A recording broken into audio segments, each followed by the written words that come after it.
Hello and welcome to Ideas with Impact podcast. I am super excited to have a wonderful guest today. His name is Shawn Leonard, who is a heart center Indigenous spiritual talker or spirit talker and a psychic medium from Millbrook First Nation, Nova Scotia, Canada. Hello. With over 25 years of experience, Shawn has dedicated his life to bridging the gap between physical and spiritual world, helping individuals connect with departed loved ones and find healing through their messages. Hello, Shawn.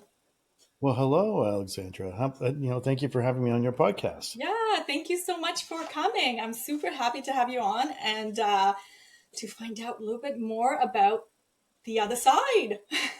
Yeah, absolutely. I mean, whatever you like to talk about, I'm pretty much game to talk about anything spirit related in any way. And I don't really think about what I'm going to talk about for. I just whatever comes through is meant to come through that people are meant to hear, I guess. So if you can just share maybe of how did you discover that you have these gifts? Well, I think each and every person within the world is on a journey of self discovery. Let's say. And I never, as a young child, said, "Hey, I have some type of special connection." I never thought that ever, and I still don't even feel like, even today, I don't like to like ego ties it in any way. Like I don't think I'm special. I feel like this is something that is natural, that is within every single person, and that is available to all of us. It's not just available to a select few. And I know a lot of people have misconceptions too about only certain people can do this, or maybe an indigenous shaman can only do this, etc. But that's the farthest thing from the truth. It's like who we are. We are spirit first, having a human experience.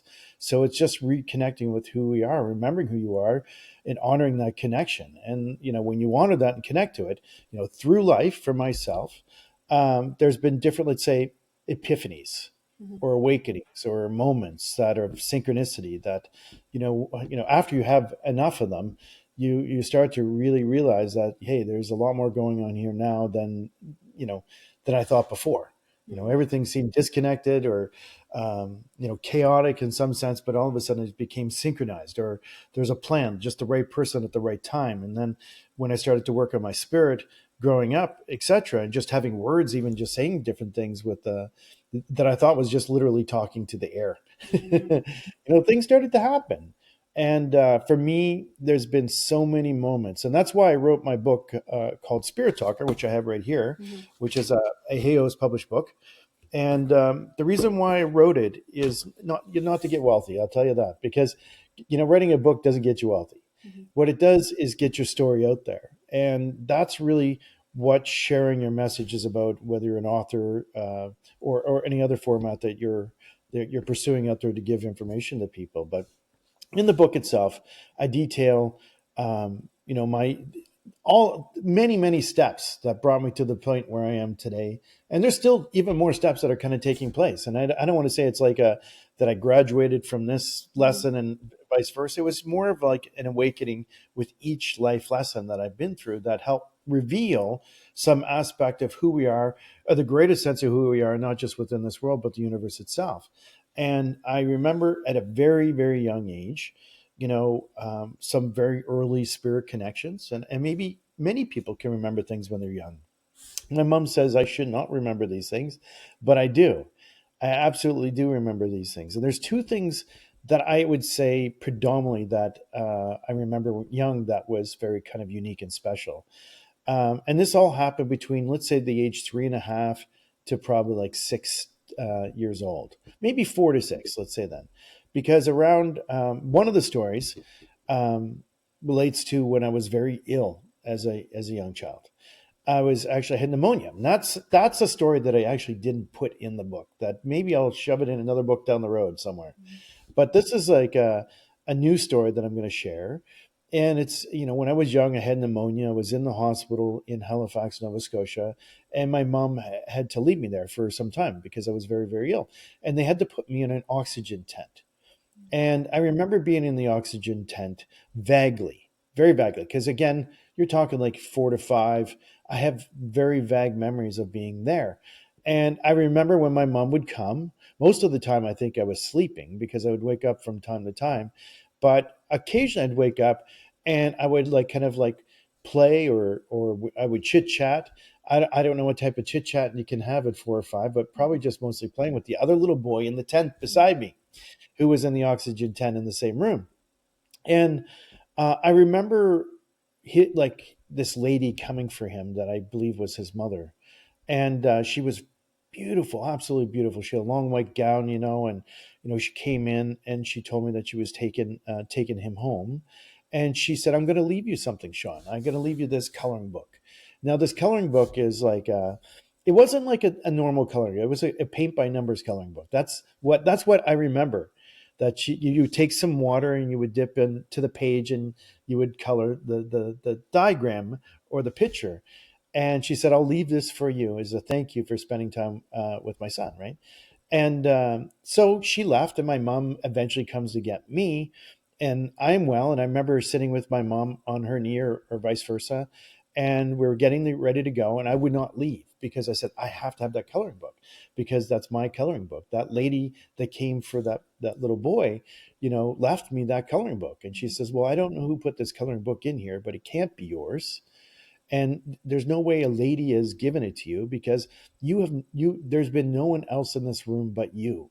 There's been no other little boy, there's been no other person in this room, so you must be lying, or somehow this got misplaced and you're just mistaken. And I'm like, no, no, mom, Yeah. there was a little boy in the tent and this woman had come for him. Now I've come to understand that this little boy was probably deceased, or he was making his journey home, and he might have been still hanging around the hospital for whatever. But a lady, very, very beautiful and filled with light, had come to take him home. That could have been an angel. I don't know. Mhm. It could have been like a mother from another lifetime. I really literally do not know, but I just know that I did play and speak to a little boy, and this beautiful lady that was imbued with light had come to bring him home. And home to me meant like his house, not like home to the spirit world. Mhm.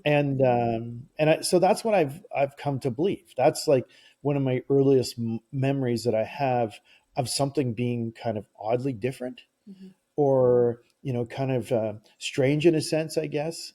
And after that, it was I had other times, and it was mostly my great grandparents that would visit me.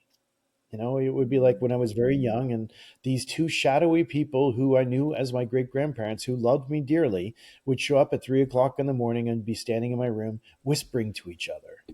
Mhm. And so I became accustomed to it, but I still was kind of nervous about it. So I'd ask my mom to put some night lights in my room, because it seemed like when the night lights were there, I couldn't really see the shadows as much, and Mhm. then I could ignore them and sleep very, very normally as a young boy. But a couple times I remember waking up, and one particular, I woke up and my mom had, for whatever reason, my mom thought it was an amazing idea to come in and turn my night lights off. And I woke up. Apparently, you need to save like a quarter of a Yeah. penny on a nightlight. Electricity cost back in 1980, But for me, I woke up, and again, my grandparents were there, and I literally kind of pulled the sheets over my head, and just pretended that because I knew eventually they would leave. So they were leaving, and but somebody, as they left, and I'm assuming it was my great grandma, ran her fingers through my hair, and it startled me. It really, really startled me. And I jumped up off my bed, out of my room, opened my door into my mom's room, and I was like crying. And I told my mom not to turn my lights off. And she kind of walked me in there and said, "Listen, you just got to tell them that you're not comfortable with them here, and that disturbing your sleep, and that you love them, but just not to visit you this way anymore." So I did that, Mhm. and it was very effective. I actually never saw my great grandparents again in that same format. Mhm. Now, as a young boy, and I'm sure many young children in the world, if not maybe even possibly all of them, have people that are watching over them.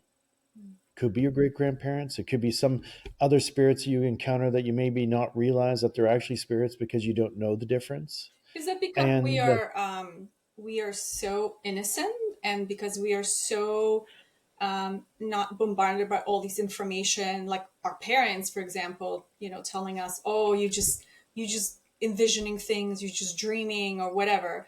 Is it because of that, Yeah. or is it something else? Well, I'm not sure, to tell you the truth. I just feel like that at some point we become more earthbound. Mm, We become more connected to the earth and the physicality of Mother Earth. mm-hmm, And, other experiences I had as a young boy, I used to like fly everywhere in my dreams.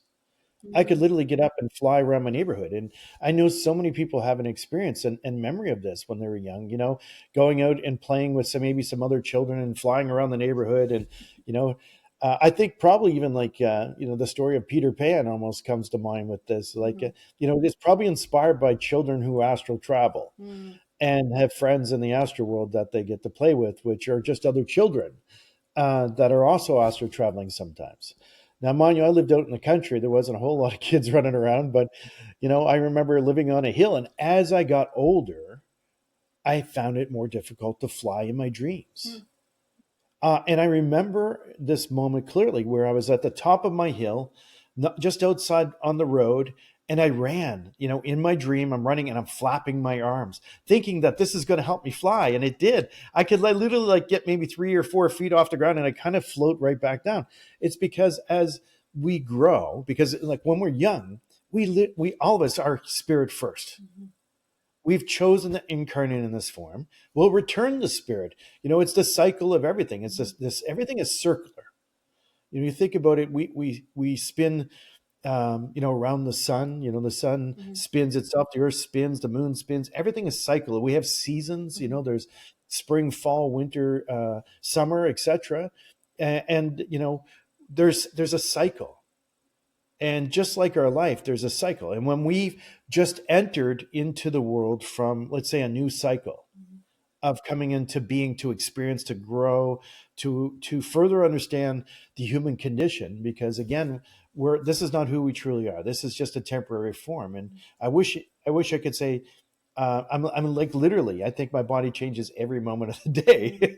There's cells in your body that just don't exist anymore. Are you the same person you were yesterday? No. mm-hmm, There's actually a lot of cells. There might be some cells in your body that are the same, but cells actually transform, mm-hmm, and you start to age. And I mean, we went from this being like this small in our mother's womb to mm-hmm. this size that we are today, and then we'll probably shrink again a little bit, get a lot grayer and older and Yeah. wrinkly, and then but yet the essence of who we are exists. Mm-hmm, And then we will, transcend this form again. And the cycle will be into the light from which we all have come from, because we're all light beings. And in Indigenous culture, I like to say that we're star beings. mm, Because, if you think about it, and I do have a course, an online course on Hay House, audio app there. I forget what it's called, Empower Me, and there's also one on their other one, Heal Your Life Plus. But mm-hmm, there's a course, and I think you can even buy it on Amazon.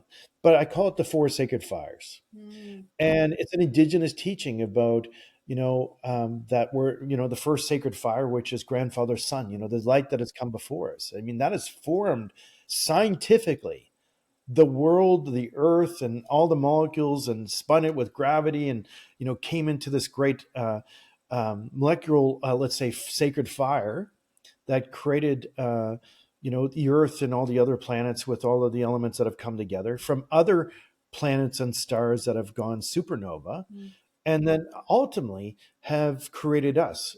And I think from a multitude of ways, not just from the elements that exist within Mother Earth, mm-hmm, but possibly seeded from other lives of other planets that have existed before. mm, Um, and I think that science even knows that now, that they can look at.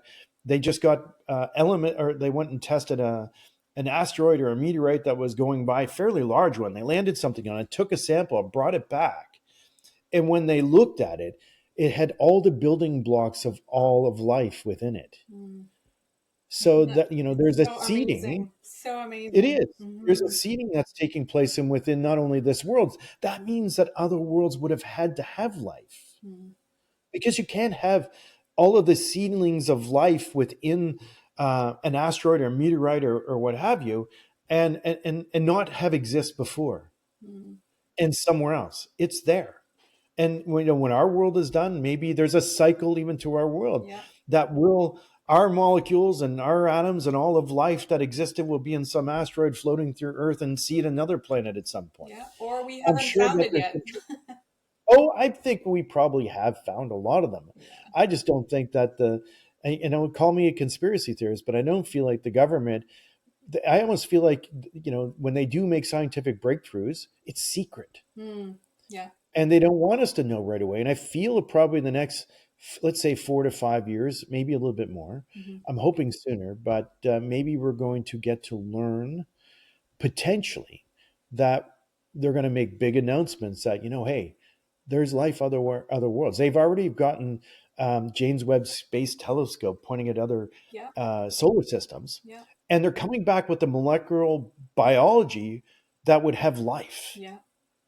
Right. So where's that coming from? You could say, well, it's all microalgae, but maybe it isn't. Maybe it's like beings much more advanced and than even we are. So I feel like there's a larger element of evolution within the universe that we're part of. We Mm-hmm. are the universe. But as an individual part moving within the universe, Mm-hmm. we have consciousness, we have awareness, we have that sacred light, our spirit that exists within here. And it's an indigenous teaching Mm-hmm. and belief that is shared. And we even talk about how, in the Milky Way, there's what we call the spirit road. Mm-hmm.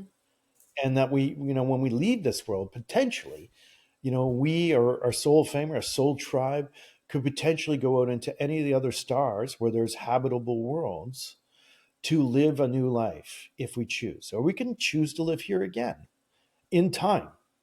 There's a cycle, with everything that you can see, whether it's fall, winter, and I wish that summer would be here a little bit sooner, to be honest, but Mm. it's cold here right now in Canada. And I there's a know. cycle. But, we have to live presently. Obviously, we're here Yeah. now. We have a purpose here. There's a code in our DNA. I mean, if you even break down our DNA, there's a code within it Mm-hmm. that dictates, Alexandra, you're going to be a dirty blonde. You're going Mm-hmm. to have kind of hazelish brownish eyes a little bit. Mm-hmm. All that's written in your code that of what you're going to look like based on the genetics of your parents, Mm-hmm. but also there's code in there that's going to have like health predispositions. It's going to have things in there that you're going to struggle with that maybe you're not going to be able to do Olympics like someone else does, Mm-hmm. that, even though you maybe had a dream once to be very athletic in a certain way, you just can't compete on a level that maybe some other people do at this time. Mm. And that's okay, but that's who you're meant to be. Yeah, I think I love what you Right? just said is that we all have a purpose. I think it's just we really need to find that purpose. Um, Yeah.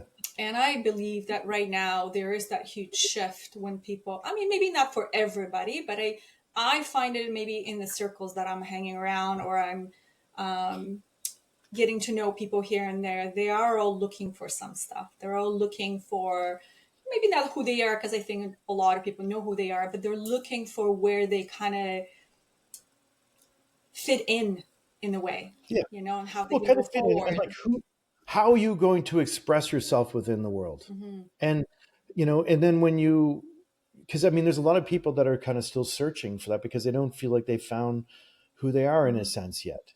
Mm-hmm. They maybe know who they are, but what can I give and how can I express myself in the world that brings me joy? Mm-hmm. And that's, I think, our true purpose is to kind of come here to express ourselves in the greatest and the most abundant ways that we potentially can, because that's what the universe does. Mm-hmm. We're no different than the universe, is we're come here to express ourselves in the most amazing and great ways and to be the greatest that we can be in whatever endeavor that we choose to do it within, Mm-hmm. in a good way, with And it love, also really kindness, has to come compassion. down from your heart. Like it has to come down from your heart, Yeah, absolutely. right? Like Because with I love, think we kindness, lived in such a compassion. long cookie cutters in a way. This is what you go to work, you raise your Yeah. family. And I think things are so shifting, like I said earlier. And yeah, there is a huge shift. What are your thoughts about that? Well, you know what, maybe that cookie cutter approach has existed for so long. It's been, we'll call it a mental mind virus of sorts, because we have been conditioned. My mom, and this is where the cycle within our DNA can be broken, right? Mm-hmm. Because, in our ancestors, they had lived a certain way that they had, most of let's say my last 3 or 4 generations for sure, have had to work jobs where they worked really, really hard. and they had to buy a house. They had to have a pension. They had a family. They had children. So it was almost like a cookie cutter thought of what life should look like. Mm. And and the job could be different. You may hate your job, but you do it anyway because you have to. It's not about being happy. It's about, having enough to provide for your family. And there's an act of service that is immensely powerful with that as well. But why can't you do both? Why can't you do something that you love and still provide for your family? Why can't you express yourself in the most amazing way that you would like to, and then provide, an income, or provide a home, and provide for your children, and even provide for other things? I believe that that's all possible if you believe it so. It is. Because It's just it's also, switching or reprogramming your mind from I'm not good enough, I can't do this. And I yeah, think again, once we switch those negative thoughts, emotions, things will come to you in a completely different way. yeah, self-defeating Hmm. voices. We'll call that part of the mind virus that's been Hmm. installed in your hardware, Hmm. because you're the hardware, right? And it might be the thoughts of your mom or your grandparents that, well, you can't do this. And unfortunately, I love my mother, absolutely love my mom, but she's tried to install some major software in my hardware big time while growing up for the years. And it was the silliest things, right? Yeah. You can't leave your job because, if you leave your job, you need the pension. You need to be, Hmm. there's other ways to save without working at a job you don't like so you can have a pension. Hmm. But that's what my mom believed, right? Hmm. That's her belief. So that type of mind thinking was something that she was trying to, like, say, install within my thinking. Hmm. And we always kind of just had different views. So I was always a little bit rebellious, let's say, than the way she would approach life. Hmm.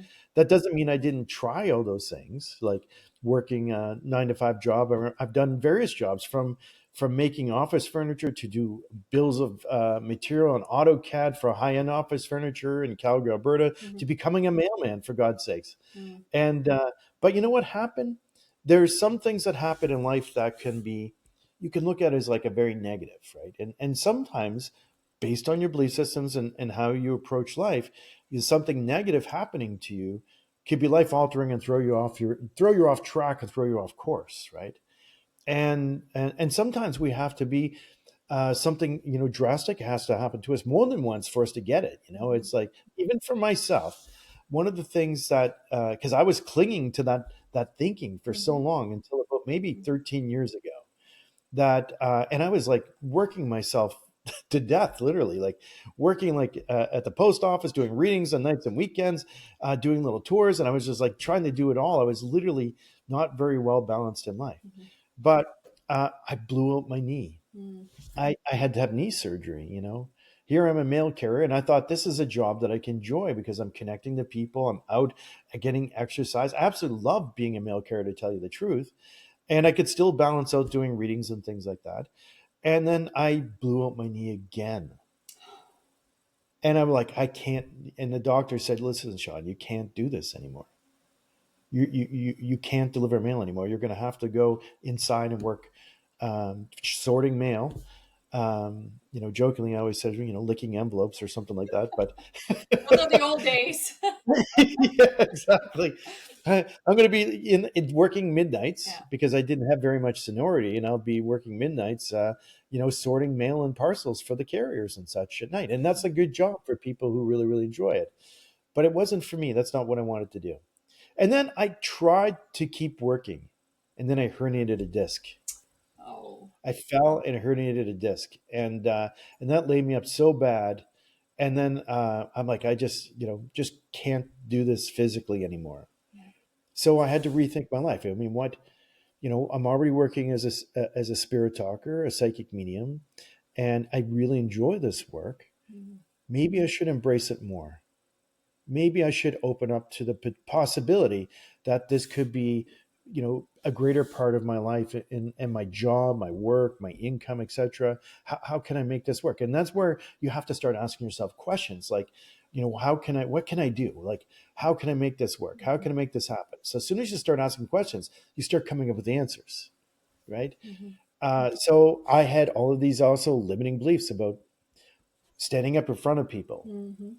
and speaking, and fear, limiting beliefs about getting up in front of people and talking. And I had to really kind of surrender those, Mm. because if I was going to shift my life to be this person that I am today, I have to embrace the fear that I have in relation to being in front of a large group of people and doing the work that I do. Mm. So I did, and I attempted. I started to take little baby steps. Let's say, I went to a spiritualist church and started kind of like doing some readings in like maybe a group of 30 or 40 people, and then later I gained confidence, and when I even remember back in the day, like all these life lessons. I actually was part of another group called Sylvia Brown.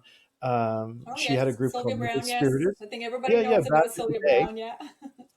And I thought about being a minister in her church because it was kind of new age thinking stuff. And anyway, I did it for like maybe 3 months, and I'm like, this is not for me either.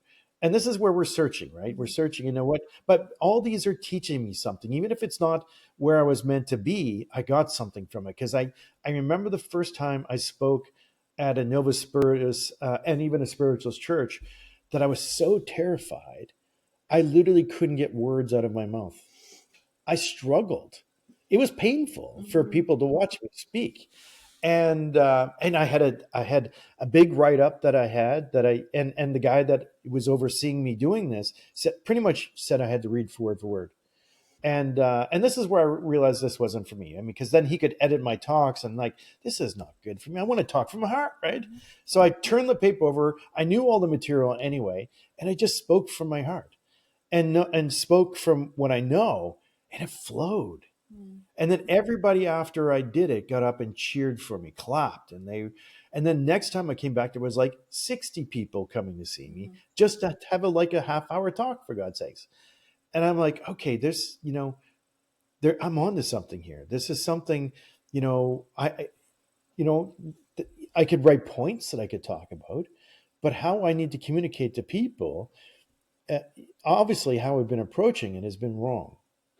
And now I started this new approach, and then next, I decided to do a live in front of people, where I was doing readings, and I think I had 160 people or something like this, and it was just, and that's a lot of people for me. Mm-hmm. Like 160 people coming to see me, for God's sakes, to do an event. I think I sold tickets for like $40 or $50, and I was like, okay, so I did it, and then next time I did an event, 250 people came. So I knew what I was doing was effective, like in the way that people liked what I did, in the way that I approached it. And then I started to go on a tour across Canada. I said, okay, well, even if I get 30 people in Vancouver, Mm-hmm. I'm going to start getting out there. And I did. I went out to Vancouver, Calgary, Edmonton. I started going to different cities and doing these little events that I would set up and do, and my little talk, and do sessions at. And actually, I have a tour coming up, and we just spoke about it prior. Mm-hmm. You were talking to me about not coming to Ottawa, but I might be coming to Ottawa in the fall. But there was so many limiting beliefs that I had that stopped me. One of them was a lot of the stuff that my mom had said, that you got to keep the job, and I hung on to that for probably longer than I had, even though I wanted to do this other work all along, and I was just not full time. But then the creator said, "Listen, Sean, we have a plan for you. You don't know the plan. I'm going to have to screw up your knee a little bit, but you're going to be okay. And after you, and if you don't get it, we're going to screw up your knee again. If you don't get it, then we're going to hurt your back. And you know what? You're going to get it. You're going to be out there helping people in the way that this is where you need to be." Mm-hmm. And so that's kind of what kind of took place. Everything kind of, even the bad things that I thought were going wrong in my life were actually going right. And it was like little nudges. Your guides, you call them your ancestors, you can call it the creator. I mean, I don't think there's a bad or right or wrong word for it all. Yeah, they're all right, in my opinion, if you choose it.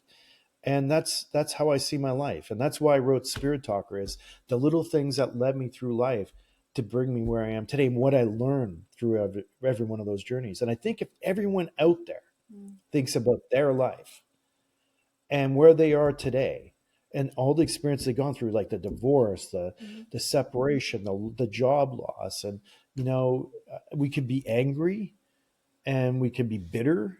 I mean, that's a choice. Mm-hmm. And we can say, oh, okay, Thank you, Creator. Thank you for setting me in a different space and place. Mm.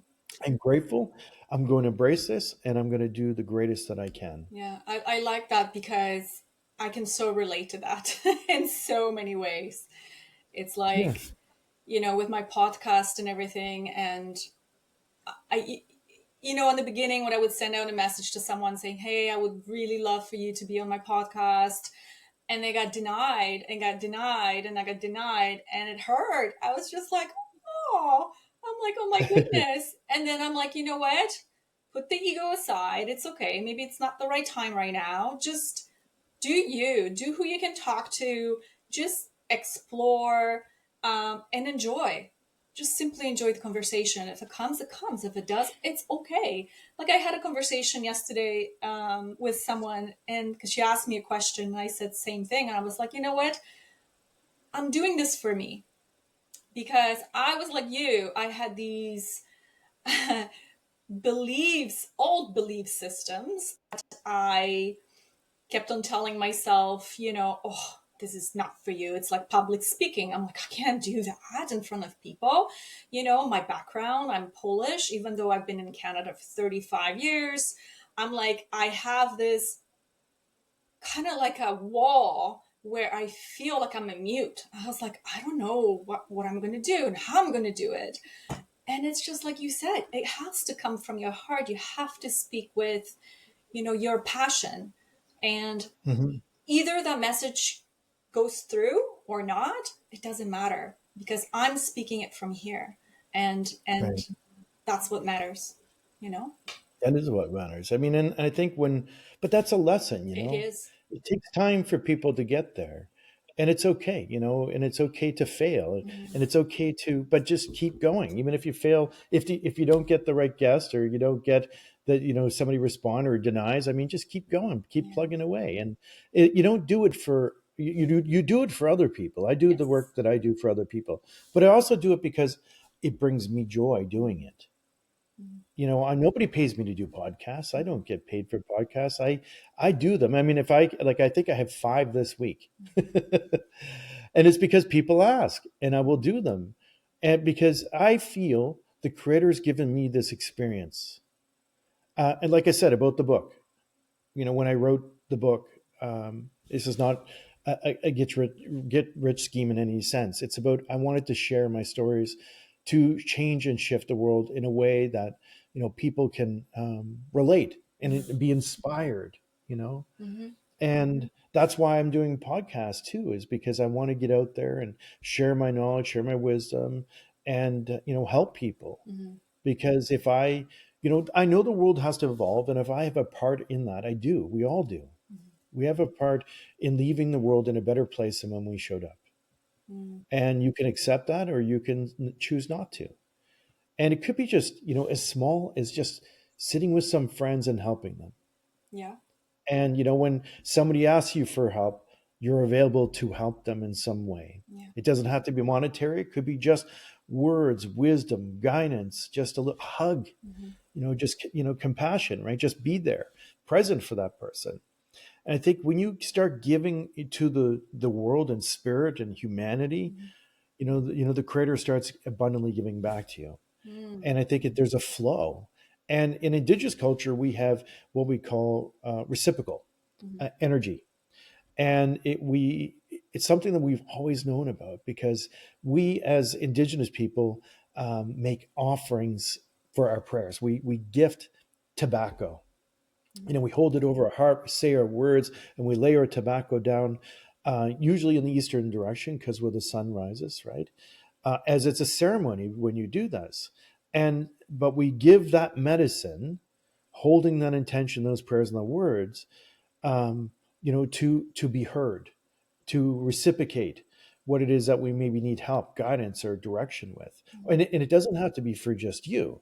It could be, and right now I have an online course. It's called Spirit Talker Tribe. I have 750 students. I usually, in the last 3 years, I've had 750 students every year. And so that's amazing that new students are coming to me, and old students are sticking around too, because I even have a membership, etc. mhm, But every week, because of having 750 people in my course, there's stuff going wrong in people's lives all the time. mhm, One lady was in the hospital and was in an induced coma, and she's been with my course since day one. And other people were like, posting in the group, praying for her, and so I stopped and took a moment and just laid some tobacco and said a prayer for her. Creator, if she's meant to be here, help her be well so that she can continue this journey that she's on. Whatever she's meant to learn from this, help her learn it and help her be well. So I ask you this in great respect and in alignment with her life mission, of course, because whatever I say is not going to overrule what her purpose is. But maybe she's meant to heal from this, which I feel she is. It would empower the healing much greater, because when two or more people are gathered, even if you're at a distance, because we're all connected, we are absolutely all connected. It has this overarching power of all of us coming together to manifest something in a good way. And that's the power of your words, your ceremony, your prayers, etc. It's very And powerful. Yes. yeah, and Indigenous people, part of who we are is we don't have a religion. We have a way of life, but we have a spiritual practice. And our ceremonies is our spiritual practice. Is ours the only way? Do we think that ours is the only way that you could be? No, absolutely freaking not. There's so many people in the world. It's not just Indigenous people. I mean, there's Indigenous people from all over the world, everywhere, right? You're Indigenous from Poland, right? That's your roots, and maybe from other places too. But you still are Indigenous from somewhere. You have roots. I'm not 100% Indigenous from Canada. I got like 30% Irish in me somewhere. So, I've got some Irish roots, and I love Celtic music, for God's sake. So, but whatever ceremonies that you do practice, they're yours.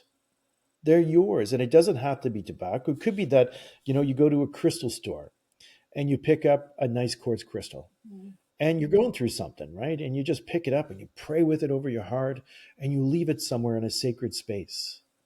The reciprocation. I give you this to hear my words, to hear my thoughts, to hear my intention, to manifest into my life. And it's not something that I'm attached to. I'm not attached to the crystal like I can't get another crystal. Crystals abundantly flow in my life, whether people gift them to me or I have to go find another one some other way. But I will use it, and I'll abundantly share it as that reciprocation of putting thoughts out there. And that's my ceremony. It could be yours too. Yeah, It's not. I was very attracted to crystals when I was going through some hard time about 7, 8 years ago. And like you Yeah. said, I did not have an attachment to it, but I saw something and I was like, oh, it speaks to me. I picked it up, I hold Right. it. I actually, right now, and I kid you not, I have a rock in my pocket. I can't remember what it is, but it's like whenever the thought comes in, I just go in. I have my altar in my bedroom, and I have a bunch of different kinds of rocks, and I have my sage. I have my, feathers that I find, or whatever I find up in the forest. I live in a country as well, so we go for walks, and whatever I find, I'll just bring it and I leave it there. And Yeah. just like 3 days ago, I don't know, my mind just kept on looking at that rock. And I'm like, I don't know what it is, but I'm going to pick it up and I'm going to put it in my pocket. So now for 3 days, I've been putting it in my pocket and keeping it in my pocket for whatever reason. And when I'm done, I'll just put it back. Yeah, So, and I think ancient in peoples, that was a very common thing. Like, and I think it would be really important if all people, wherever you live, you had a little sacred space that you could go to and just, it could be your altar, right? Your spot to go and just kind of have words with the Creator that you could speak out loud. Nobody's hearing you but the Creator, and you could speak freely and openly, and you could leave offerings there. And whenever you needed to go back to the space, it could be the ocean, it could be a park, it could be the forest, it could be anywhere. Just what's sacred to you, right? Or it could be a special place in your house too.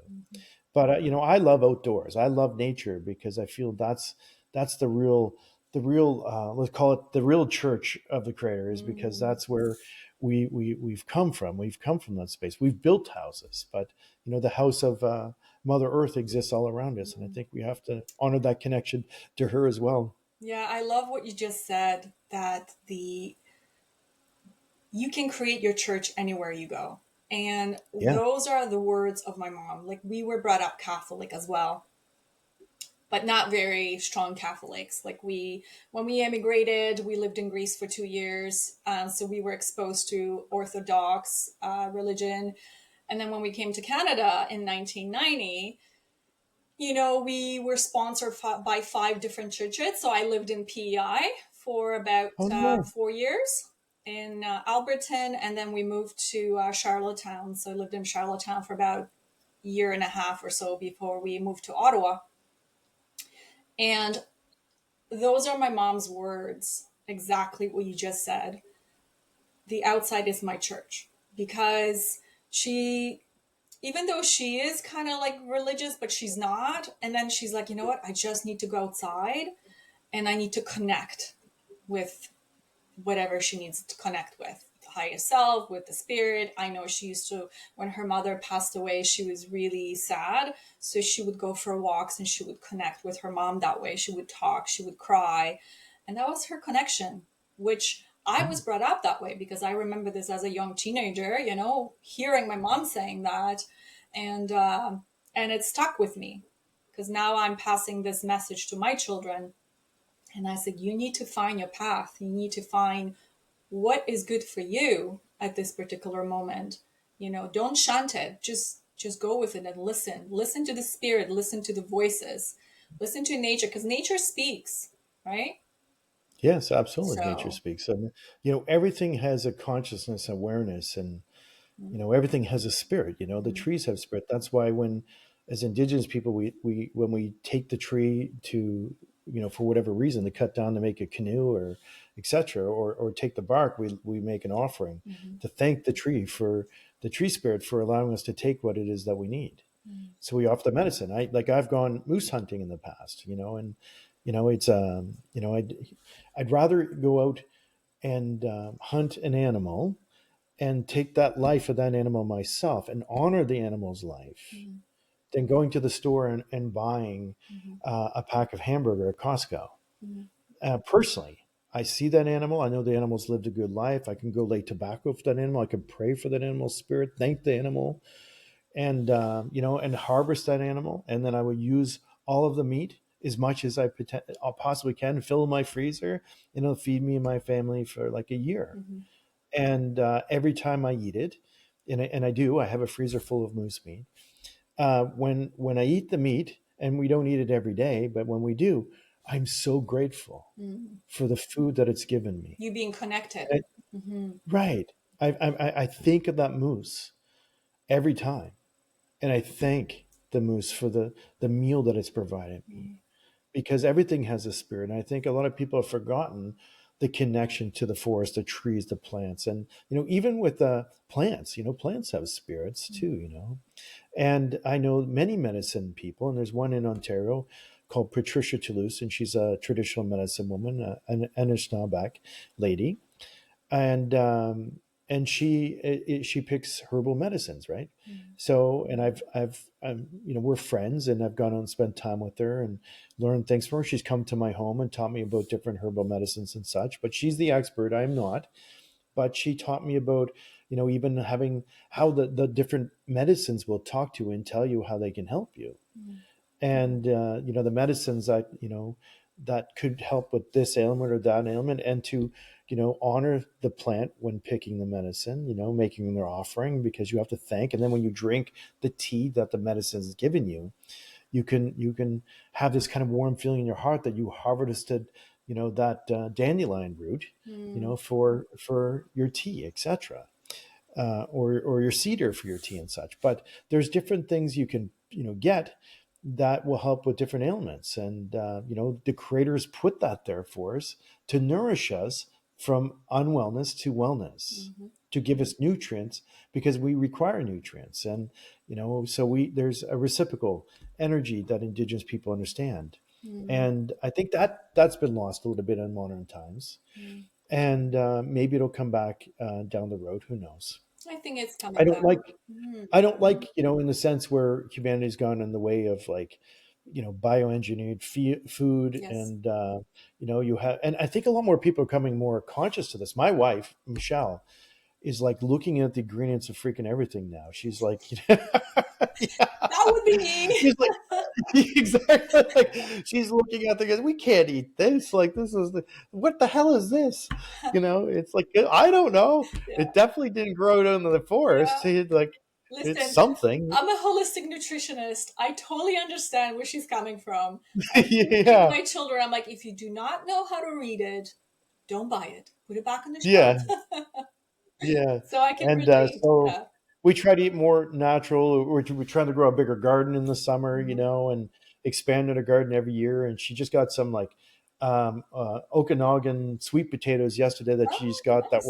that she's going to try and get to root Okay. because they're organic, and she got them at Walmart of all places. She's Okay. cleaned them and she's put them in soil, and she's now going to try to see if she can root them because you can't buy them here anywhere. Interesting.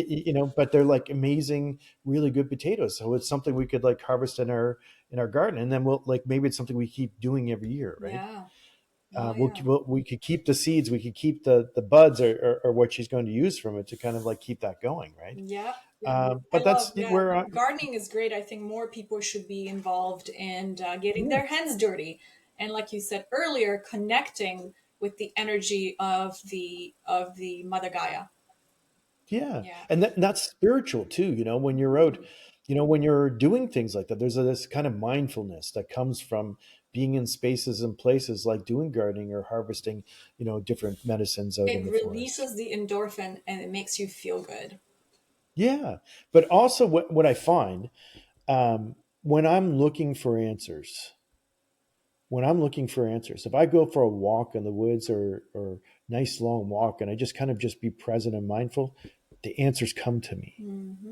I receive the guidance because most of us are so busy with the chaos of the world that is going on. You got the news on, or you got Google Home on, or Alexa running music all the time, but we forgot to take some time just to be silent. To disconnect. You know, Hmm. and it doesn't mean you have to meditate on a rock for 30 minutes. Hmm. It just means maybe you need to be mindful as you go for a walk in the forest, contemplating, not thinking, but contemplating, mindful contemplation of what's the answer for this problem that I'm going through right now. Hmm. And then maybe after the walk, you come back with a solution, right? Hmm. And it's because your mind was too busy not to think it up, but to allow the inspiration, the intuition, the clairvoyance, the clairsense, the claircognizance, the psychic aspect of our connection to spirit that I also feel, I hope, is coming back more and more full, is that we're starting to become more reconnected through our spirit, that language that of the universe, Hmm. that clairvoyance, clairsense, clairaudience, those words were, that describe psychic abilities. We become more aware of them, and we become more connected, more guided, have more answers for life when we're, facing different problems. And I know, and I'll tell one story because I like to teach in stories. And I talked about it in Spirit Talker. And in our culture, back in the day, before contact, because we were fairly psychic pre-contact. Hmm. It's when the simulation, and no offense to people who are Catholic or Christian, etc., but the colonization and saying, okay, well, this is the only way, and it's wrong to speak to the spirit. You have to go to the priest to talk to the creator, or you can't have divine inspiration. That's evil, right? So that kind of like was kind of kiboshing not just my or indigenous people's abilities and connections, but everybody in the whole world Hmm. that has been conforming to kind of like a mental mind virus of religion, let's Hmm. say. And I don't think that's what Jesus was teaching back in the day either. I think he was teaching his disciples to pray, go out into the wilderness, receive answers from the Creator, walk around, be in service of people, and, abundance would flow in their life when they needed it Yeah. for whatever reason. But in indigenous culture, pre contact, we, in order to receive insight, we sometimes we have medicine people. And some of our medicine people would use a bowl called a Waltus bowl, and the Waltus Bowl is a game. It's made of a maple. It's carved out of a solid piece, and it's a fun game. And there's like 7 pieces of bones or antlers that are in it. We bounce it, and all the pieces fly through the air, and it's kind of a fun game. And so anyway, the medicine person whether it was a medicine woman or medicine man or a two-spirited person, would take that bowl, fill it with water, and have a ceremony. They would leave it out in the moonlight for 4 nights. And then after the 4 nights, I'm sure there might have been a smudge, maybe a sweat ceremony. And then the person who could see very well would sit with the bowl and stare in and gaze into the water, not looking into the water, but just gaze blankly at it, very much like that walk in the forest. You're mindful. You're just open. And as you sit there and gaze into the bowl of water, the medicine that you're doing the ceremony for would that the wisdom would come to you for what medicine you needed to give that person, because you weren't sure, so you had to kind of go in this spirit to find, okay, what do I need to give this person to help them be well? And then spirit would answer, and then you'd be guided to go get some fir buds and some blueberry leaves and different things, and you'd make a tea for that person. Or if somebody was struggling in some psychological way within the community, that insight of guidance would come to the medicine person based on just gazing into the water. They would have this kind of insight, visual, mental, or just a knowing of what to how to guide that person. And so as colonization happened, we were obviously using our psychic abilities quite strongly, and we had medicine people that could do that were more adept in that than others. That wasn't the calling, and I'm not saying everybody has to be running around being psychic for everybody, because maybe being a nurse is what empowers you. It's what gives you, it's the juice of life. You're like, oh my God, I'm so excited to go to work and do what I do. It's like, where I'm serving people, helping them be well in like an ER or something like that.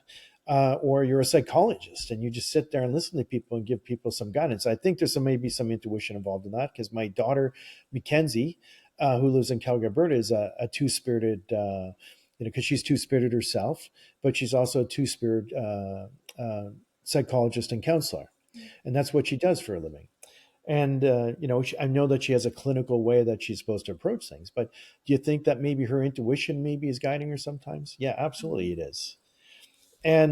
But when colonization happened, when the Jesuit priests and stuff came over and saw our ceremonies, they said, these are evil. These are bad. You have to stop these. So they start drilling holes in our bowls, because they thought if we couldn't fill them with water, it was okay to play a game. But if you're going to fill it with water and stare into it and receive insight, that was bad. So so our elders, many of our ceremonies were lost. And some of the ceremonies people would have to go and practice in the backwoods somewhere, because in order to remember and pass down to the tradition and knowledge, they'd have to do it in a hidden space, because they didn't want to be condemned by the community or have their children taken away from them. And that stuff was happening, which is so unfortunate, right? But we're at a time today that can't happen anymore, and it's time to remember who we are is Indigenous people of the world. Not and again, I'm not negating anyone's religion. If you're religious, that if that works for you, so be it. But I'm challenge you to expand your spirit beyond it, and to have your own personal ceremonies, your own personal connection. Don't feel like you need to come to me, for God's sakes. Have your connection with the Creator. Talk to your ancestors. Talk to your loved ones, like what your mom did. Even though she was Catholic, right? She still had a practice, right? And Be and I open. think, yeah, Be be open. I open. think that needs to be more people needs to be doing that at this point of life. And I think because as human evolution takes place, because of there's a lot of technology in the world, but look, we're video streaming from Ottawa to Nova Scotia, and think about that 50 years ago, that wasn't even possible. We have a lot of technology that has happened. We have AI that is coming out, replicating people and pretending they're people, and even fooling people out of money sometimes, which is like insane. But we have to become more grounded as well, not just caught up in our technology and science, but also within our spirit, because that's truly who we are first. The technology can help us, like what we're doing, because we couldn't share our message the way we are if it wasn't the technology wasn't here. We just have to We use might it be go, smartly. Like we have to be yeah. smart about it. If you can work, make it work for you, but it still remain grounded in your spirit Yeah. first and your spirituality, and then allow that to kind of flourish into the work and service that you provide for people within the world. Yeah. Don't get sucked in. I always say to my children, I have 3 children, and I always say to them too, my 12-year-old doesn't have a phone yet, which I'm super happy. But I always Yeah. say, don't get stuck to it. Just kind of going and flipping with their fingers through TikTok or things like they don't have Instagram and Facebook, but TikTok, it's a huge thing. But Yes. I've said that many times to different kinds of people. And I said, we have, I mean, they probably hate us in a way right now because they're teenagers, but Yes. we take their phones away. Oh, we don't take them away. We have a basket, and those phones have to go in that basket from certain time when they come from school all the way after supper. So we as family can reconnect. So that way you come Yeah. in, in the kitchen, or we sit down and we actually have these conversations. We can play a game. We can ask how they're doing and ask about the progress of school and things like that. So I think it's so important to do that uh, with kids, because if not, they need guidance, right? Yeah. Yeah, and they need to have So, that family connection too. And I think, yeah, some of that we might be inadvertently as people, human nation, with all these technologies, disconnecting ourselves from the people we love in so many ways. We may feel connected in some way, like to all the people on TikTok, but we're not connected to our mom or dad or brother or sister, right, maybe even your dog or cat, right. because you're spending so much time looking at videos instead of like spending time with the people, like quality time. Mm, And I like that's a great idea though, like having a time where you take your phone and put it away to a certain time, and then after that, do what you need to do. But yeah, for some time, make your family time a priority, and I think right. that's an amazing idea. Yeah. Like this morning or last night after supper, our daughter, who is going to be 18 the end of March, and she says, Mom, Dad, I think we need to go outside tomorrow morning for a snowshoe. And we're like looking at each other. We're like, okay, no problem. We're going to do Yeah. it. So this morning, my husband, 6 o'clock, he's like, everybody up, let's go. And then it's like, oh, do we have to? Yes, because Isabella said we have to. So we all got Right. up, and again, like we live in a country.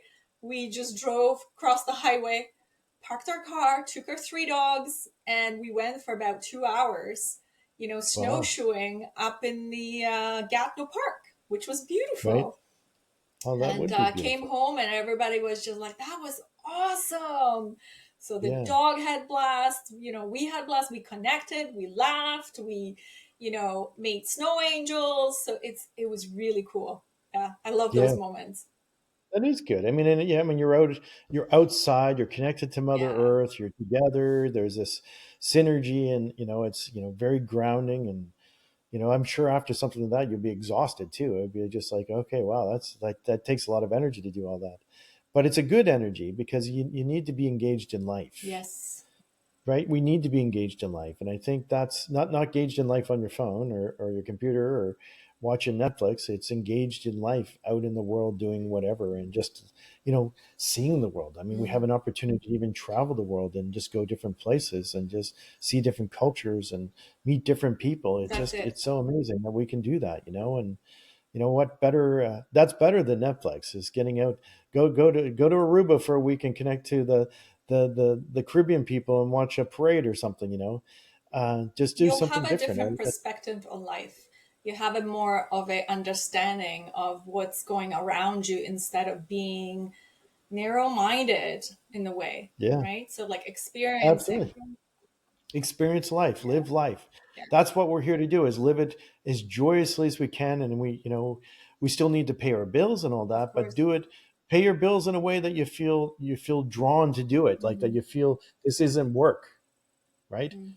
I could literally probably retire my life right now if I wanted to. I probably would be like very Mm. I would have to live very frugally, but I mean, I could do it if I really wanted to, But but Sean, I you're don't on a want to. mission. I know. I want to keep going. I want to keep getting out there and doing what I want to do, and sharing what I have so much more I still want to give. Hmm. I still have so much more inside me that I need to put out into the world. Right. I have only given a little bit, and I want to give more, Hmm. because when at the end of the world, when I leave, I want to leave the world better than I showed up, Hmm. And anything of wisdom or knowledge that I've gained on this journey, I want to leave it within the world too, so that other people may be able to read it, learn from it, understand something from it, because that effectively will change the future generations. Mm. You know, in Indigenous culture, we always had this where we sat with elders, right? And they would share those stories with you. Mm-hmm. And that's lost because of like disconnection of technology and cell phones and Netflix and all that. Mm-hmm. I mean, it doesn't mean that people aren't getting some wisdom from Netflix too. I mean, there could be an amazing show on Netflix you can watch it that would help you understand something. Mm-hmm. I even learn about other cultures through Netflix sometimes, which is good. But we still need to have that firsthand knowledge from people where they're telling you a story, not just in video format on Netflix, but maybe in a book, or sitting down and having a conversation with an elder that has lived such a unique life, you Mm-hmm. know, and just understand what their journey was, because that's those are gifts, and they can't take it with them to the spirit world. They can take that all of that wisdom with them, but they're going to take that with them, and then that needs to be left here in some way. Yeah. So everybody that has an amazing story, everybody that has something to share should be sharing it, looking for a way to share it. Before this book came out, Spirit Talker, I actually self-published a book. It was called The Language of Spirit. And I self-published through Balboa Press. And I think I spent like $18,000 between writing, publishing, a ghost author, and all this. It was like quite costly. And I think when I finally got published through Hay House, it's there's some of the same stories are in this book too, Mm-hmm. except I think there's like a much more expanded version and edited version than what my first self-published book was. But when I self-published, I didn't care. I just wanted to get it out there. And so if you have something inside you that needs to come out, share it. Mm-hmm. And as Dr. Wayne Dyer, another like amazing Helios author that's in the spirit world, I know many people must know about him. If you don't, you should look up his books. Amazing, great books that he's left out in the world that you can still learn from. And there's even videos and stuff out there that he teaches on that you can learn from his talks, etc. But what he says one thing that really has resonated with me, and it is, don't die with your music still inside you. Mm-hmm. Right? So my music is my wisdom. My music is what I've learned. My music is my spiritual connection and my understanding to that. And I don't want to leave this world without sharing it with the world. Mm-hmm. And I ask you to do the same. Mm-hmm. I ask you to do the same. If there's something inside you that you need to share with the world, and whatever it is, keep doing it. Mm-hmm. I have a TV show. I've done 5 years of Spirit Talker and APTN here in Canada. Mm-hmm. And I've got my first self-published, or my book through Hayos. I got 2 more books.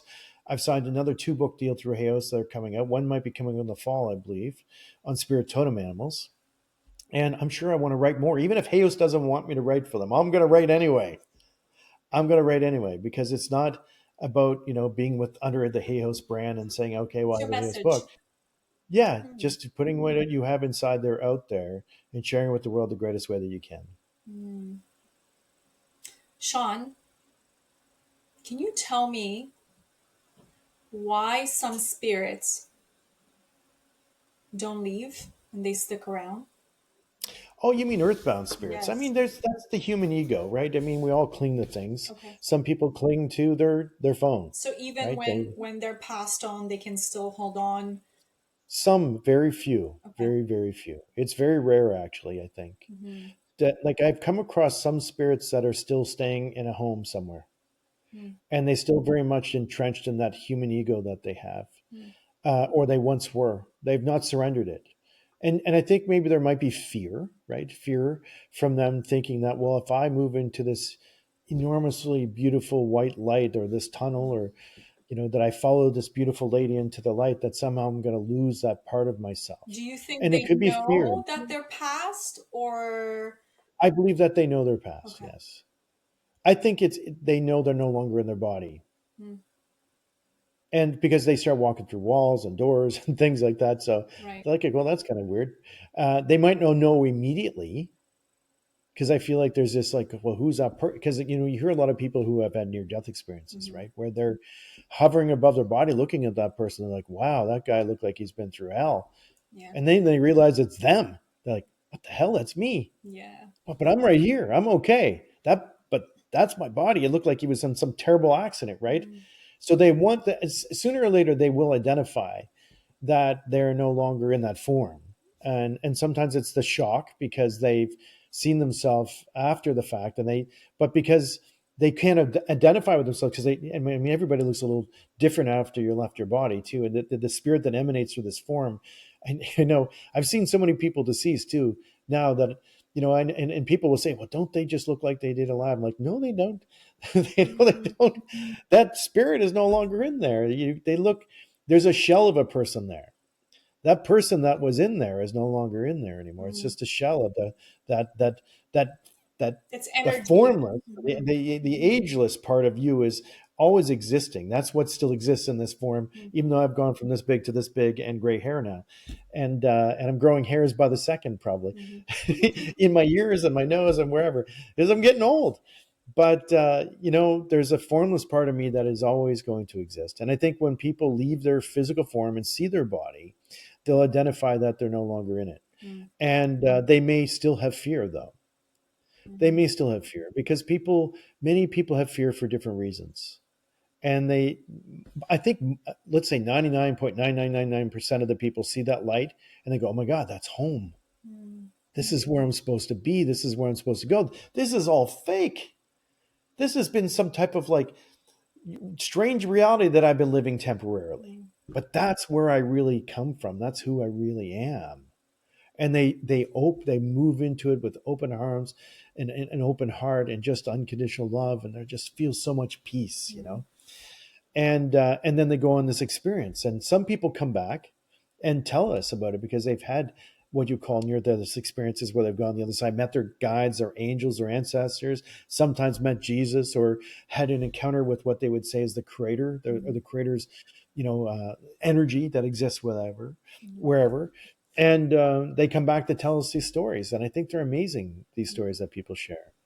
I asked you But this because they still my move on. best friend's my best friend's daughter is very spiritually connected since she was a baby, Right. and they lived in like semi-detached home. And what Yeah. happened one day, they found the news that their neighbor's son, who was just about to turn 18, committed suicide. Right. And it was very sad. But then the daughter kept on seeing him. Hmm. So her mom doesn't shun her or anything like that. She's like, just talk to him, just say, it's okay, you can leave and things like that. But he wouldn't. And it seems like Danica was saying that he's lost and he's just Yeah. coming back and he's asking her, because she can hear him, what's happening, what happened. And then it was to a point where he would not want to leave at all. Like he was there all the time. So Okay. then Karen, she messaged someone who is like a shaman person or a psychic medium, and she came to the house and they did some sort of spiritual cleansing or not. And Yeah. I think two more times or three more times that boy came and then he left. Yeah. So he never came back. But it was Yes. quite interesting. That's why I was asking you, because I was like, how do they know, or they can they can move Well, on to the sometimes they're next. drawn to certain people because they know that they maybe feel like they can help them. Mm, And so I feel like with the young girl that was next door, Danica, you said her name was, mhm, that she was receptive. She was intuitive mhm, and open enough that he knew that he could come through and communicate to her. mhm. And he was looking for help. He wasn't, because he's confused, right? Right. I think he's not sure really what happened. Maybe he didn't see his body or see how it all went down at the end, and somehow he's at home and can identify with like where what happened, where he went from this player to the other. Because maybe, like, as far as he remembers, he was thinking about taking his life, and then somehow, because you can't take your life, Yeah. there's no, you can't do that, because you can leave the form, but your life still exists. You can leave the body. You're just taking the life out of the body. And so he is still existing on an astral realm of energy, and it's still in the space. And I think he was coming to her because he realized that he still existed. And I Mm, think maybe because a lot of people that think about suicide or death by suicide, that think that this is going to end all of their suffering. Mm-hmm. And that won't. It won't end their suffering. Because if you suffered and you have a mentality, a mental mind virus, and you leave this world and you move into the astral world and then you don't embrace the light, Mm-hmm. let's say you don't see the light, you don't embrace it, or you're scared of it, you're still going to have that same mindset. You're not going to escape the mindset. Right. If you choose to move into the other side, then yes, you'll surrender the ego. You surrender your belief system. You surrender the heaviness, the thoughts of heaviness that have been bogging you down, right? So you have to surrender to move into the other world. And then when you get there, you're surrounded by this unconditional loving light. There's angels, there's ancestors, there's guides, there's healing places. There's even a lot of places in nature where you become well again. Mm. So you don't just jump into the other side and go, I'm here and I'm 100% and I'm ready to go. No, well, let's go through your life for a little bit and just see where you struggle, and let's see what happened at the end. So there's a life review. A lot of people talk about a life review, and why would you have a life review if it wasn't important? Right. So there's an importance to having it, reviewing your life and your choices and what you've done and what your plan was, what you intended to come here and do and where you were off track, etc. And that's why we have many lifetimes, because you're not going to like evade your karma by leaving this world through suicide. You're just not going to be able to finish it right now. But there's times you're coming back. Mm-hmm. At some point, you're going to go to the other side and, well, wow, I really failed myself here. Yeah. I'm going to have to come back and reface a lot of these things. And this time, maybe through a few other synchronicities, maybe transcend it or overcome it in a good way. And this time I will make it through. Mm-hmm. So that's why we have other lifetimes to kind of continue that experience, and within this world and other worlds as well. But I think to learn from the human condition, it'd probably be if you've not overcome the mental mind viruses that you were carrying in life, that you'll have to come and face situations that kind of re-trigger those cell memories that you have within your spirit, and then still find a way to overcome it in another lifetime. Maybe through the same family, maybe through a family that is a few generations away. But you'll set it up that you come back and do it. So there is no like I get out of jail free pass. Right. This is jail in a sense. We're here, but you can grow flowers in your jail, or and go out and pick your own medicine. I mean, it's a pretty big jail. It's the earth. Yeah. I mean, it depends on your perception of what Mother Earth is, right? Yeah.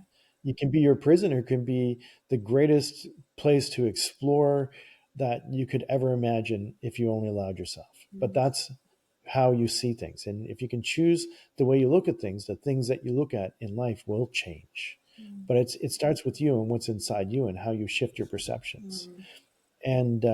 And that's what wellness is like choosing to see things a little bit differently, choosing to accept that you've been through the trauma and healing from it, forgiving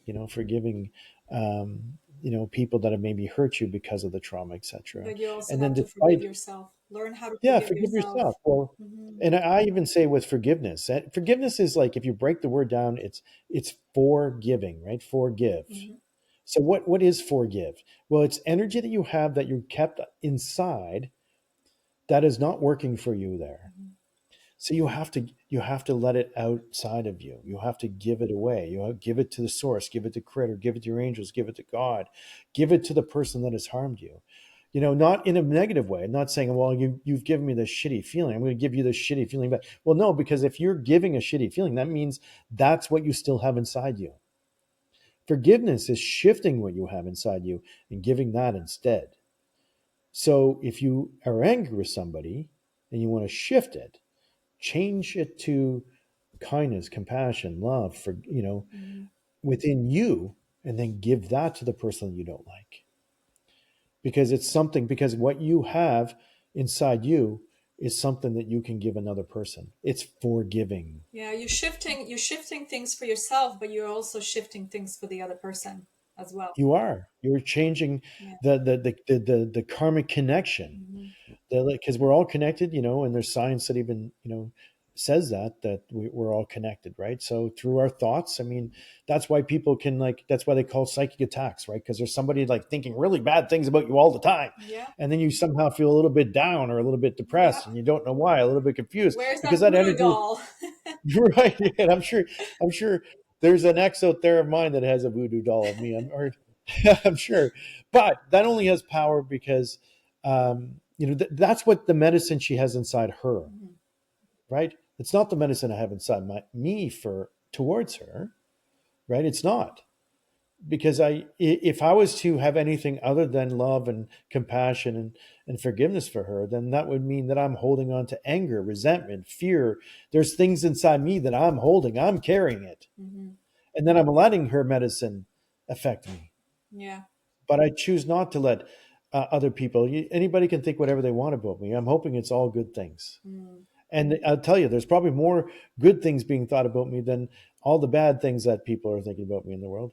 And that doesn't mean that on Facebook you're not going to have some guy that is not in the same belief system come up and say you're a fraud, Yeah. and, He's and just say out of bad line, things. and he just needs to go That's through his okay. own process. I So accept him yeah. for where he is. I send a prayer to him. Yeah. Pray, Creator. Help that man's wisdom just to be a little bit greater, so they can see things in a different way.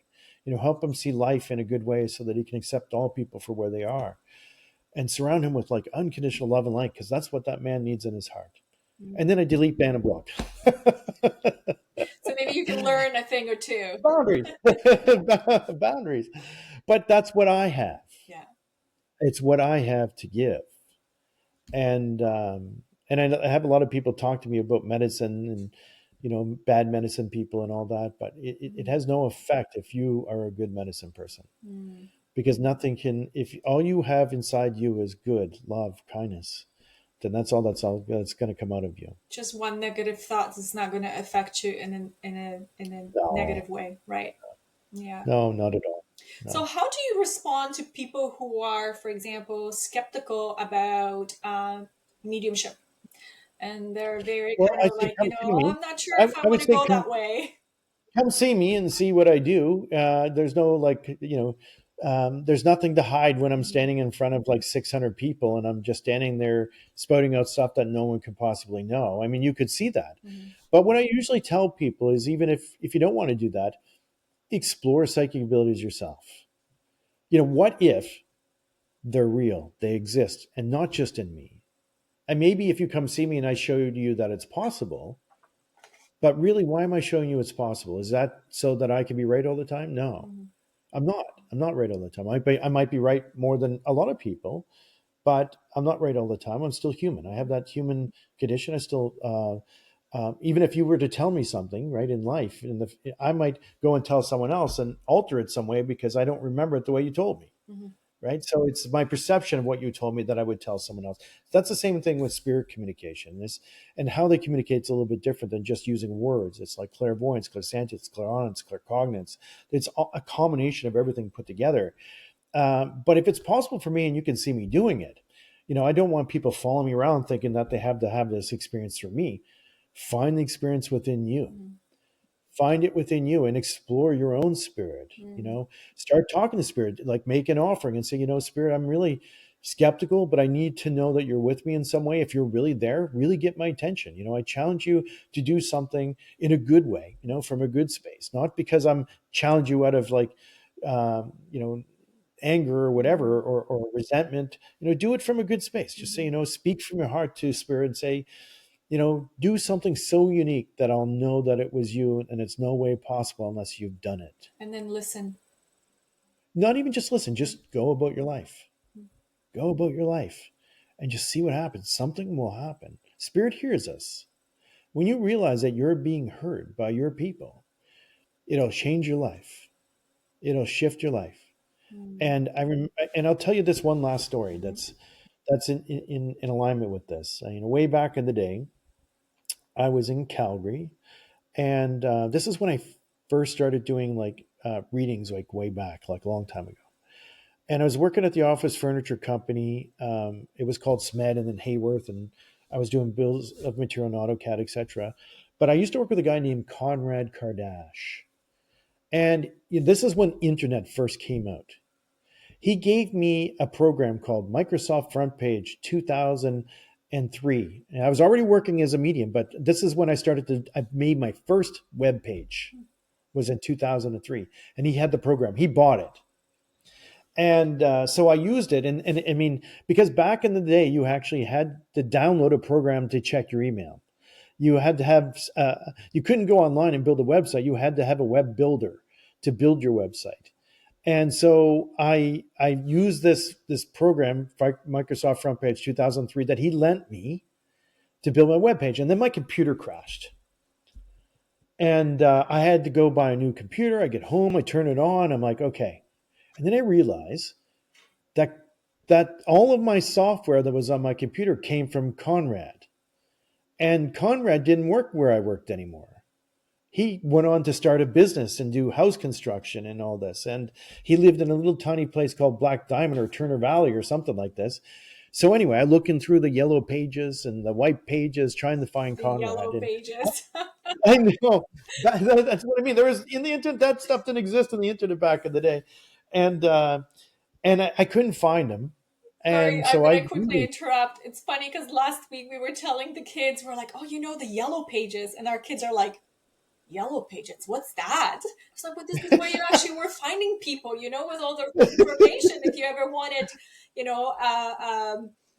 a plumber come over, or someone who plow your driveway, or yeah, someone, you couldn't just Google you plumber can near me. Google. So here I'm looking for Conrad and I couldn't find him. And, Calgary's like in the surrounding areas, there's 1 million plus people. And I'm like, I don't know how I'm going to find this guy. But it was Saturday. And so I had to give up. I did get the computer. It's blank. There's nothing on it. I can't check an email. I can't go to my website. I don't have the program. I asked my wife, can I go buy the program? She goes, you just spent like, $800 on a computer. We can't afford another $600 or $700 program for your computer. Because back in the day, money was tight with the family and such. And so I just spoke out loud. I said, Creator, I really need to get a hold of Conrad. I don't know how you're going to make me find him or connect to him, but I really need him. I need him for this program because I was very clear what I needed. And so I decided to give up because I went outside and I was working on a fence. And I worked on the fence all day. And I called my brother after I was done for the day. And I said, Jamie, my brother who lives in Calgary, I said, I got to hang the front gates on my house on the gate tomorrow. Can you come out and help hold them while I mark the hinges and hang the gate with the latch and all this so that it's all level and all that? Because I'm having a hard time doing it myself. I built the gate, 2 of them for the front. Mm-hmm. So I called my brother and he said, well, I'm going out drinking tonight, but I should be able to make it there by 10. And so anyway, 10 o'clock rolls around. I'm out there getting my gate ready to hang. My brother does not show up. Apparently he must have been out drinking a little bit longer than he thought he would be. He was young, right? He was in his early 20s at that time. And probably met up with some girls or something like this. Who knows? But so anyway, I got to figure this out myself now. I'm home alone. My wife and kids are gone somewhere. I'm going to hang my gate.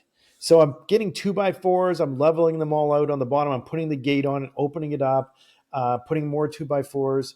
So it's all level. I put the hinges. I'm marking the hinges. I'm drilling holes. I take the lag bolts, put in the hinges, and swing it, put the latch on. It's all good, right? Mm-hmm. And after I just finished hanging the gate and it looked pretty good, I hear somebody beeping their horn on the road. And I turn around and there's a guy who says, excuse me, sir, could you help me? I'm looking for this address. And I turn it around and it was Conrad. And I said, Conrad, what the hell are you doing here, man? And he goes, I was just asking to find you yesterday. And he goes, yeah, I just got a call this morning for puppies at this address. And it's literally around the corner from where I live. He says, but I can't seem to find the number. He says, hey, Sean, how you doing? I'm like, yeah, that's great and all. I said, do you still got that program? He goes, I got it. The program. I'm coming in town tomorrow for a work site. I'll bring it to you. And I'm like, that's so amazing. I'm like, oh my God.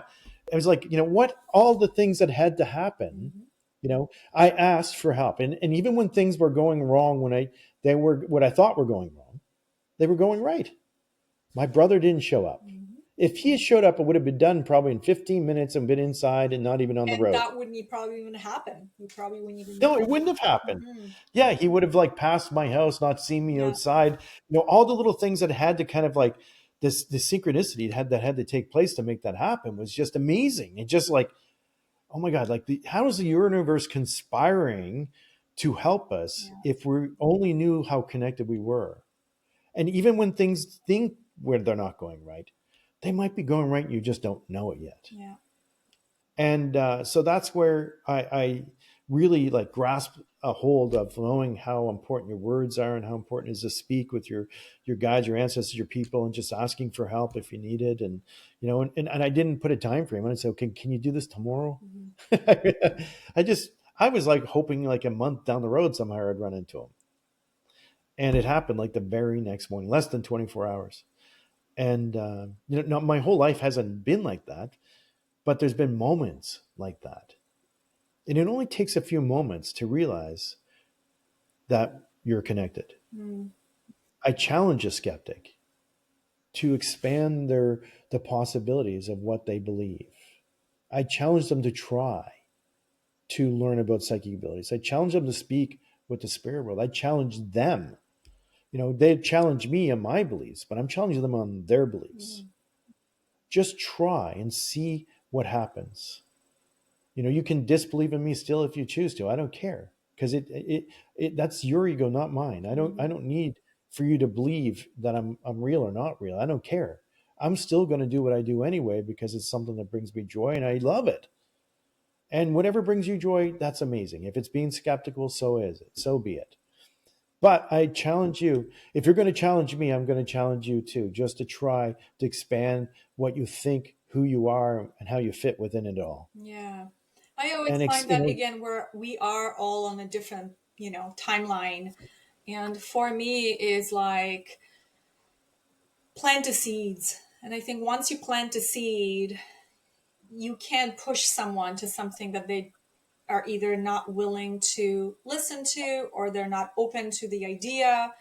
You just start and then you walk away and let yeah, them and percolate and let them figure this out because I that's on accept them them. where they're on their journey. That's That's their it. journey. It's not my journey. I can't make everybody's journey my journey. That's it. My journey is mine, and theirs is theirs, and that's okay. Yeah. We don't have to share the same journey. Yeah. I love that. But if you really want to know about something, go learn about it. Don't go thinking you have to find it in someone. Find it in yourself Yeah. because it is there. It is there. We're all connected. We're all psychic. We all have intuitions, not just special people or certain people or We all just do. indigenous people. We all Yeah. do. Thank you, Sean. Would you like to share your final thought? Well, I just want to say, well, thank you everybody for joining this conversation today. Thank you, Alexandra, for doing the work that you do and being of service in the way that you are, and just keep moving forward. And good people will come at the right time, and the right conversations will happen, and that's how we grow and expand. And sometimes it's like I've been doing the, like it literally, like when I set out, 25 some years ago, I'm 52 now. I started off in my early 20s. That even back then I wanted to be a Hales author. It didn't manifest right away. It took 20 years to manifest. Yeah. But it's not that I was like, oh, well, if I'm not a Hales author, I'm not going to feel like I made it. I'm going to get out there. I'll self-publish. I'll get out there and do what I'm doing. And if it's meant to be, it will be. If it's not, that's okay. I'm still going to be who I need to be right now. Yeah. And I just been activating that in the greatest way that I can, through this work for a very long, long time. And I'm still learning. I'm still learning about things. I'm still learning about spirit. I'm still learning about, our connection at all. And that's the amazing part. I don't want people to believe that I think I know it all. I don't. I'm still learning. And we all will be, and not just this one lifetime, through our multitude of lifetimes beyond this time. We wouldn't come here if we weren't learning. This is not the end. No, it absolutely is Yeah. not the end. Just embrace the knowledge and the learning now of where you are, accept where you are, and just if there's something that brings you joy, whether it's music, healing, speaking, teaching, it could be massage therapy, whatever it is, just do it and just keep plugging away at it. In a very short time, you'll be like an expert in your field of sorts, and you'll be out there serving people in a way that you feel that you're giving to the world in a way that you feel compelled to. Mm. And that's the secret to life, is to do what brings you joy. That's the secret sauce. That is the secret sauce. Absolutely. Well, Sean, I really appreciate this conversation and your insights. Again, thank you. And I'm looking forward to, actually, by the way, if I will put all the notes and all your books and all your links at the bottom of the show, so that way anybody would like to get in contact with you, it's going to be all there. So again, Sean, Perfect. thank you kindly. Well, thank you so much, Aleksandra. You're And I hope to welcome. see everyone all again in the future somewhere. Yes. Okay. Bye. Namoltis, which means I'll see you again.